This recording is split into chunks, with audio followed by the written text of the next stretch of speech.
Hey everyone, it's Peter Kerr from Daydream Nation, and today I'm with Tim Durling, and we're going to do our five favourite deep cut foreigner tracks. They could be rock, they could be ballads, but they're deep cuts and they're not the hits. Tim, how's it going, mate? It's going really good, Peter. Thanks for having me on again. We talked Foreigner once before, and yeah, I'm always ready to talk about the again because they do have a lot of good deep tracks that should have some light shined on them. Absolutely. And I think the last time we had a chat, we were doing the Rock and Roll Hall of Fame, which has had a really good response. And one of the bands that you highlighted, Tim, that was a glaring omission from the Rock and Roll Hall of Fame was Foreigner. Definitely had quite a few comments from viewers just saying, yes, Foreigner should be in the Rock and Roll Hall of Fame. And, just listening to their body of work, they are quite influential, and it's a little bit of a glaring omission. So, Tim, hit me with your number five. We'll just go 5-1, and we'll just take turns.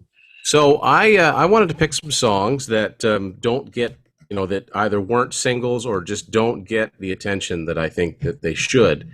Yeah. And I, for some reason, I just thought it would be fun to put together a really rocking side of Foreigner. I mean, they were capable of doing just about any sort of music. I mean, they do fantastic ballads, they do great mid-tempo songs, but they could rock too. Yep. So I want to start off with one of the heaviest Foreigner songs, I think, from get it out here, from the debut album, a song called "At War with the World." Okay, that's a really good album. That really, it's kind of it's a rock, it's got so much hard rock feel to it, isn't it? Compared to their other albums, because as they've gone on in time, they went more pop. There were more. I think Mick Jones was definitely into the synthesizers. Like Agent Provocateur onwards, Inside Information is just drenched in synth. But that's when they were a rock band, and you had identities within the band, and that's a great song. Well And done. more organic sounding too, like actual drums, Yes, and better recorded, I think. absolutely.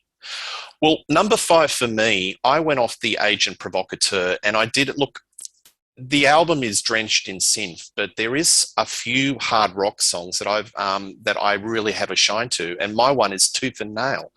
And I think if you strip the synth and you strip the production, it is a rocking song. I like the lyrics. I like Lou Graham's delivery, and yeah, that's my number five, Tooth and Nail. I think it's a really good opener to that I had album. that on my list. I had that on my list, which is why Yeah. I picked Spares because I kind of had a feeling it's an opening track. It is. It's a cool song, and I love the fact too that Jeff Pilson is in Foreigner now, and of course Dokken have a song called Tooth and Nail, totally different song, and Foreigner Yeah. have one. So Yeah. the next one I want to pick is from the Four album.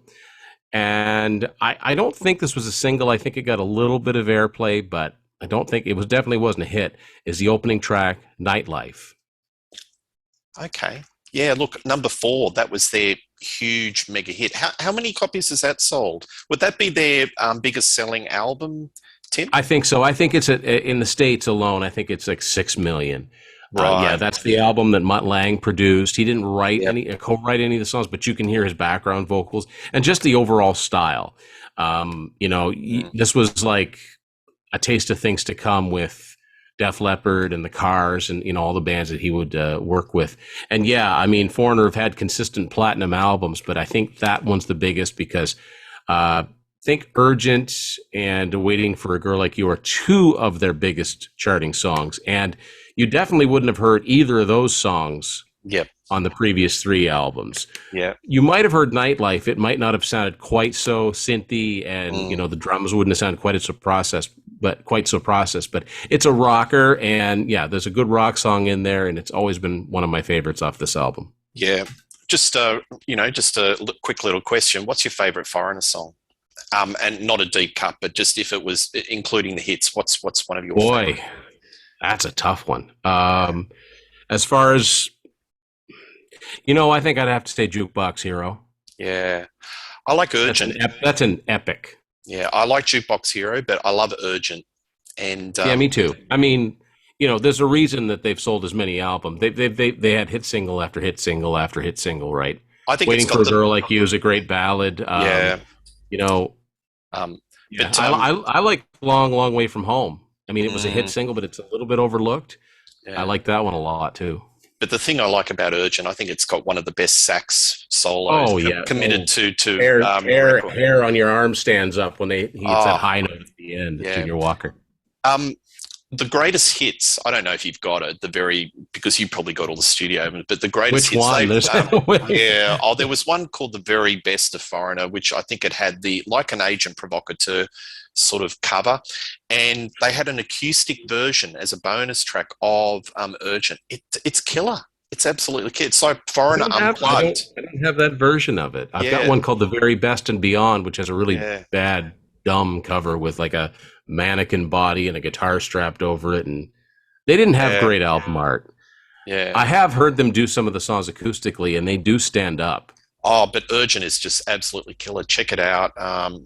And it just really brings it to the fore. But yeah, no, Jukebox Hero. That's a great song. My number 4 is off the self-titled, and I've put "Long, Long Way from Home." I think Lou Graham's singing makes it compelling. It's a story about life on the road, being weary, and I love Jones's a counterpoint guitar, the rhythm, and a little bit of the arrangements of that song. I think that's a really really good song. But Graham's singing is just so compelling.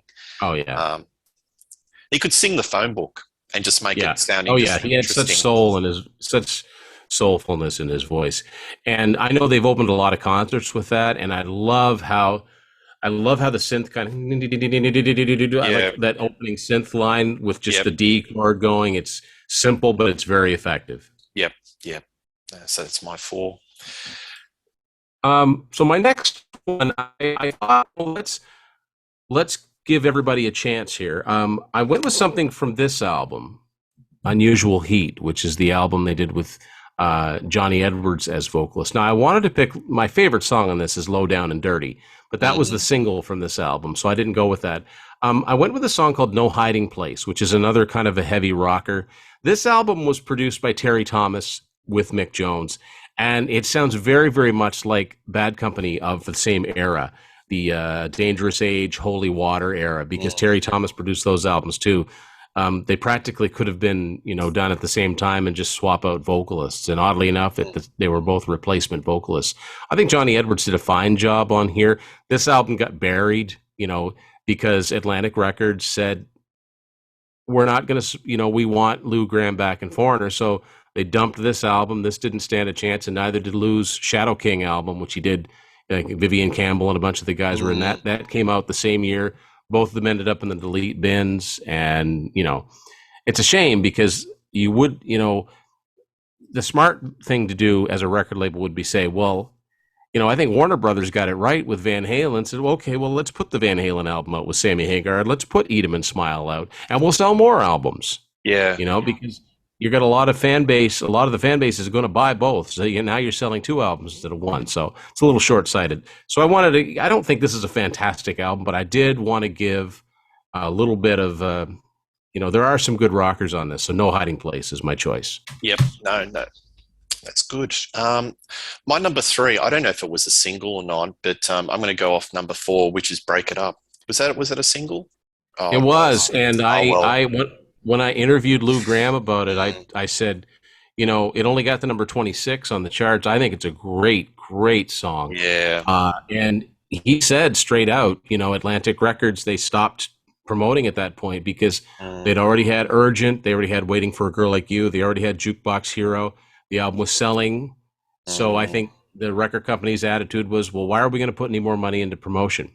Yeah, well, But, within the template of this song, song. It's a sort of a deep cut because it doesn't get the recognition it deserves. Yeah, it never gets any radio play, and I've always, I've always brought mention to it, and it's also an early example of you can hear what the background vocals of Mutt Lange sound like, because in the middle of the song he'll sing counterpoint to Lou, and it's just awesome. It's a great song, and it's a a lot of the Foreigner hits get really overcooked on classic rock radio. It'd be nice if they shone a light on some of these lesser songs that still hit the charts. So Yeah. And yeah, I great. like the melody. The melody's got full of drama.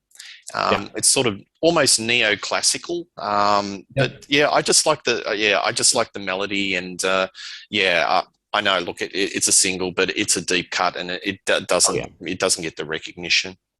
Alrighty. So for the next one, I'm going to go to this album, Agent Provocateur. And the other choice I had is the song Stranger in My Own House, which is the first song on side two. Really, really heavy, relatively for this time period, for this album. Really not very synthy. Just a straightforward hard rock song. Lou sings with real, a lot of attitude. A little bit And like Robert Plant, doesn't he? a little bit. Stranger in my Yeah. house. Yeah. He's A little bit. Yeah, a a little bit bit. off It's that funny higher because register. Yeah.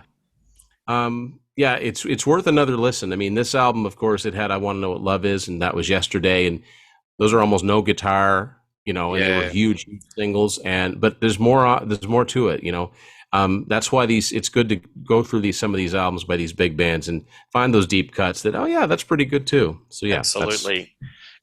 I tell you what, if you look at the credits in that album, it's a real head spin because there are so many credits in regards to synthesizer technicians, engineers.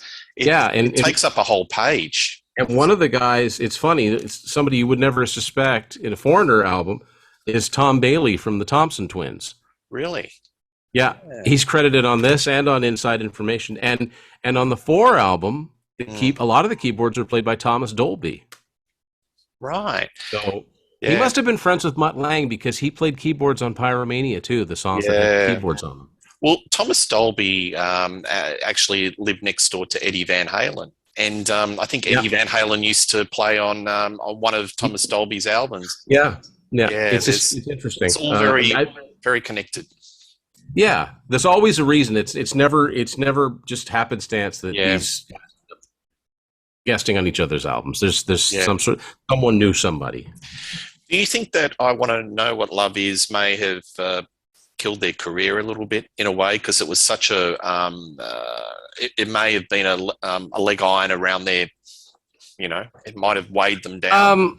Well, the fact that like I said before, there's no guitar in it. So on one hand, it got on radio stations that would have never played Foreigner before. But on the other hand, it really what happens a lot when a rock band has a hit with a ballad is that from then on, all the record company wants for singles are ballads or the mid-tempo songs. And that's exactly what happened with Foreigner. Because then they put out That Was Yesterday, and then the next album comes out and they put out Say You Will and Don't Want to Live Without You. And yeah, they never had a rock hit after that. Whereas before, they had big singles, top 10 singles that were rock songs, like Feels Like the First Time and Double Vision and Hot Blooded, and the songs people love by them, right? Yeah. But then they have this adult contemporary hit, which, probably pays Mick Jones rent to this day. And it's been recorded. I don't know how many people have done, tried to do that song. No one can sing it like Lou, but it was a blessing and a curse, I think. I think, yeah, absolutely. I don't think they were the same band. And Inside Information, I think they tried to replicate that sort of formula. But people forget how hard rocking those early albums were. And one thing that comes to mind, it was like a little bit Zeppelinish. Some of their early stuff was like Zeppelin, but for a pop music prism. Yeah. I think Jones liked to think of himself that he could actually play the guitar, and he could. I think that song was probably a blessing and a curse for the rest of their career. And I know Lou wanted to sing the rock stuff, didn't he? Like per your interview with him a couple of years ago. Yeah, and then in his solo career, it's so interesting that Midnight Blue could have been a hit for Foreigner. if Mick Jones had, had said, okay, we'll put in, because that's a rock and roll song, right? Mm. And it was a top 5 single, so that could have had the Foreigner name attached to it just as easily as it could just Lou as a solo artist. Yeah. So they were never really the same after that, and they didn't do a lot more together after that either. Yeah, absolutely. All right. Well, my next one is off the inside information. As I said, there are some albums that you may not like, but there's always a couple of hard rock or nuggets, and I like counting every minute. Graham, I had that one written down too. Yeah, Graham's singing over a cracking riff. Yep. I find it's a little bit hair metal. There's a nice chord progression, but it's organic and it's real. So when that album is just awash with synth and sequences and Fairlight synthesizers, well, this song is very real and organic. Yeah, and it's this one and Agent Provocateur. I mean, the production is not great on either of these albums. It's very, very dated, except they come to life on that song and an honorable mention from this album, because there aren't a lot of rockers on here. Counting Every Minute's a good one, and so's The Beat of My Heart. That's a pretty good song. That's a pretty good rock song for them too. But I wanted to finish mine off by acknowledging the Kelly Hansen era, because I've seen Foreigner with him, and he's fantastic. I mean, he does such a great job. He's a good front man, and he delivers the classic material well. They've only done one actual album with him, and that's probably all they're going to do. Unfortunately, I don't think it's that great. There's a couple mid-tempo songs on it, which were the singles that I thought were okay, but I'm going to finish off with the title song from Can't Slow Down, which is probably the most energetic song on here, besides the song Too Late, which I really like, but that had already come out as a single on like a best of. And that's that brief period when Jason Bonham was on drums. But Too Late reminds me of, that could have come off any of the first 3 Foreigner albums. It's very late 70s sounding. It's even got a sax solo. So, but it was a single and it was kind of already put out there. So I'll go with Can't Slow Down, because it's a pretty good up-tempo song. Oh, good stuff. What's your views on being a Foreigner going out with no Mick Jones, no originals? Well, Foreigner were kind of one of those, what the Rolling Stone and the Spin, would refer to as a faceless corporate rock band. In other words, it didn't really matter who was there, right? And that tag is, that band, that's always, I always find that they're picking on bands that I like when they talk about that, because, Journey has gotten that, Toto, and but at this point in time, really. Lou, and we know this, Lou can't sing the songs the way that they were originally recorded. He's had a lot of health issues. I think he's very grateful to be alive, and he goes out and does his shows, but I've seen him, and sometimes he just sings the songs a full octave lower than they were recorded in, but the thing about Lou Gramm is, even when he's singing low, he's still got that soul, right? And the tone. But Kelly Hansen does a pretty decent job at replicating that. Jeff Pilson has been in that band I don't know how long. He's pretty much the musical director for them. They've got a great band, and Mick Jones is decent enough guitar player, but his strength to me is songwriting. Yeah. So there'd be nothing stopping him from continuing to write and having the band record his songs. I don't think his guitar playing is integral to having that band out there. It wouldn't be like, in some bizarre scenario where you have Queen touring, not without Freddie Mercury, but without Brian May. Well, that wouldn't work. Yep. That's a guitar sound you need. But, I think you get a bunch of good musicians. All you'd need is one other guitar player, learn mixed parts. And you can continue on. Yeah. Now, I will say this: the last time I saw them, actually, it was Jason Bonham's Led Zeppelin Experience, which was great. Then it was Whitesnake, and Foreigner was the headliner. Sarah and I saw that show about 4 years ago, and it was amazing. It was a lot of fun. One thing I would miss about having Mick there on stage is Star Rider, because that's Mick's moment to come out and sing and have, in this case, Kelly take the rest of the song. That's a great song too, Star Rider. That's almost a little bit of, that's almost borderline prog for them from that first album, which kind of stands to reason, because you did have Ian McDonald from King Crimson in that early lineup, that early 6-piece lineup. I would recommend anyone that is really into Foreigner and really likes that early stuff to check out. And I've talked about this before. It only came out a couple of years ago.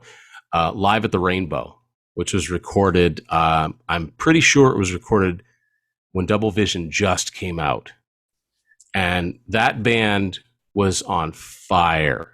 Yep. They were never particularly like nobody. You wouldn't hear people talk about how great Foreigner were. You got to go see Foreigner live. You've never heard Foreigner until you've seen them live. No, they're a band. They put a lot of work into their studio recordings, and they play them very competently live.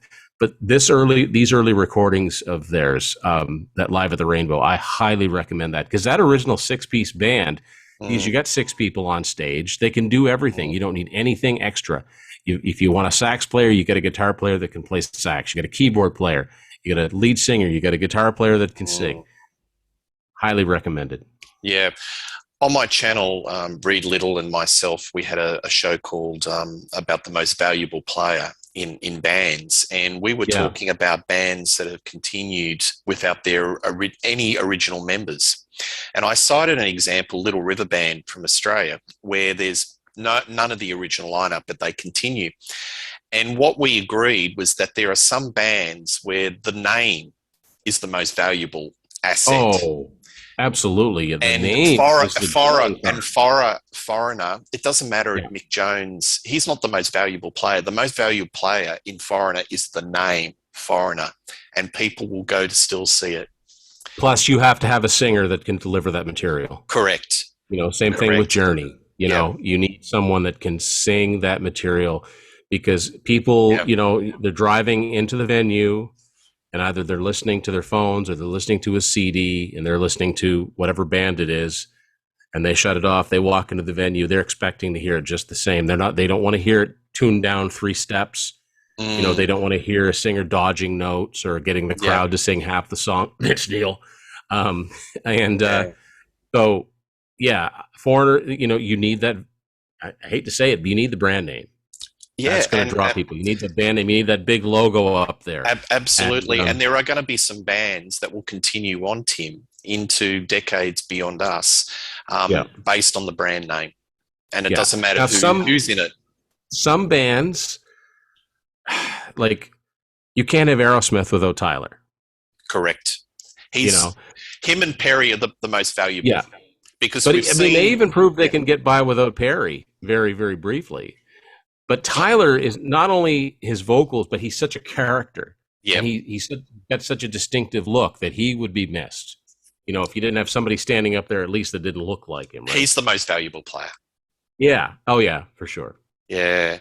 And then Whitesnake, there's rumors that it may continue with a new singer. Like, they've got this guy called Dino, who's the backup singer, because Coverdale's voice is aging and not aging very well. No, but apparently the show is still competent, because he's basically got a choir. Everybody can sing in that band, and he's got a backup singer. And there's all this rumor and conjecture that Whitesnake may continue when David retires, and it'll be this guy fronting Whitesnake. So again, it goes into this topic of the brand. It's very interesting to think about, because David Coverdale is kind of to Whitesnake what Mick Jones is to Foreigner. He's like the caretaker. And and I on that same show, I love the fact that wow, I never thought I'd get to see Whitesnake in concert. And there's Reb Beach, there's Joel Hoekstra, Tommy Aldridge. I mean, great musicians, right? And listen, it's David Coverdale. He's a rock star. He's got the mic stand. He's got the banter with the audience. Here's a song for you. Like, he's got all that, but his voice is shot. Like, my personal opinion, I think he ruined his voice on the Slip of the Tongue tour. Yeah. Because he screamed his head off on that album. I actually like that album. A lot of people don't. But if you watch that live at Donington, he is screaming his head off on everything. And you just can't keep doing that into your advanced years. It's gonna ruin you, even if you're not that old. I mean, look at Tom Kiefer from Cinderella. It just about did him in, singing in that style, right? And Coverdale doesn't need to sing. You talk about soul. I mean, he's got so much soul in his voice. He didn't really need to record the songs in those high keys, but he did. So he kind of painted himself into a corner. And it was smart enough to hire musicians that not only could play very, very well, but also could sing on their own too. And yeah, he had a lot of help from that. But you know, I think of particularly "Crying in the Rain" when it starts off and there's those guitar steps, but then there are those moments where it's just him singing, and that's when you really notice that, oh man, it's, you know. And but you know what, guys like that, Lou Gramm, David Coverdale, you know, I'll throw Paul Stanley into the mix. They don't owe anybody anything. No, they don't. The recorded body of work, you know, give them a Lives break. on. You know, Lives on. Yeah. But I think, and I think Whitesnake, you know, I never thought about it before. If the guy kind of halfway looks like Coverdale too, you know, if he can go out there with the hair and, you know, maybe they could, you know, definitely in that band, the name is, yeah, you know, the draw. Yeah, I think so. And Foreigner, you know, for all we love them, but they didn't have that personality, those personalities that people could relate to. People relate to Foreigner and their songs because they were musicians. You wouldn't say that Lou Reed had the charismatic X Factor lead singer. He's a great singer, but he is not that rock star. And that's why I think bands like Foreigner can get away with, possibly it's the brand that is the most valuable player and the one that can last into the next generation, because there's no distinct sort of personality that you associate. And the punters will just think, oh, I can't listen to this band because it doesn't have such and such. Like In Excess without Michael Hutchence was struggling because he was so charismatic. The band tried to replace it, but they were always compared to Michael. That's an example. But Foreigner, you know, great musicians, great songs, but, nobody that was really in that charismatic stratosphere. And therefore, the brand can live on. Yeah, I mean, you never hear about people talking about, oh, Lou Gramm's stage raps on stage are so funny. Like he didn't really have, not that he didn't talk to the crowd, but it was like he was there to sing the songs, to sing them well. Yeah. But it wasn't really banter with the audience. So yeah, given that they didn't have that, they could totally go on. Yeah. Well, my number one is Reaction to Action of Foreigner, Agent Provocateur. I love the weird guitar sounds of this. I think it's a bit of out of the box. Look, it's produced with it an inch of its life, but it's a song that I think even if they just recorded it more organic, I think it stands up. I think it's a cracking rock song, and that's always been one of my favorite songs off that Agent Provocateur album, Tim. And I like the false start too. Yeah. Check 1 1 1 1. Yeah, I always like that part because, you know, people think of Foreigner, this, you know, majorly professional band and everything's got to be just so. But the fact that they left that in there, I think is kind of a cool touch. Yeah. So that's some examples with both our top fives. We've gone into a deep dive into some of those albums that you wouldn't imagine, because if you're doing a deep dive and like rock songs, you'd think, oh, the first couple. But I think I was listening to a lot of the more poppy, sort of synth-laden albums, and there's always a couple of good rockers, a few nuggets. Have you got any honorable mentions that you want to? Yeah, I do. I've always liked this album, Mr. Moonlight, which came out in some places. It came out in '94. We didn't get it in Canada until '95. Yep. Not a lot of rockers on this one, but there's some good mid-tempo ones. But Under the Gun, the first song, I think that was a single. That's a great rocker from them. And then Big Dog, which is mostly instrumental.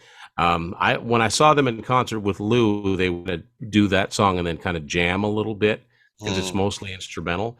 But yeah, I didn't have anything picked from this, but I kind of wanted to mention it because I do kind of like this album.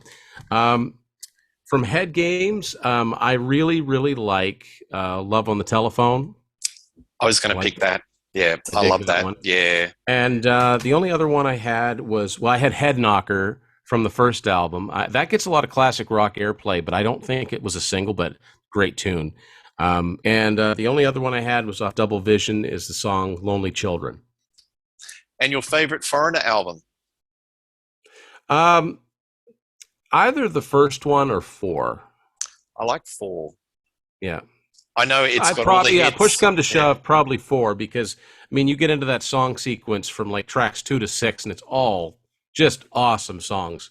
I even Yeah. like Luann, which was like a minor, like a number 75 charting single. I even like that song. Mm. So So yeah, if an alien came to Earth and you had to give them a summary of a foreigner classic album, 4 is it's got all, yeah, a lot of the I hits. think so. But I don't think you could go all that far wrong with the first album either. Hit singles on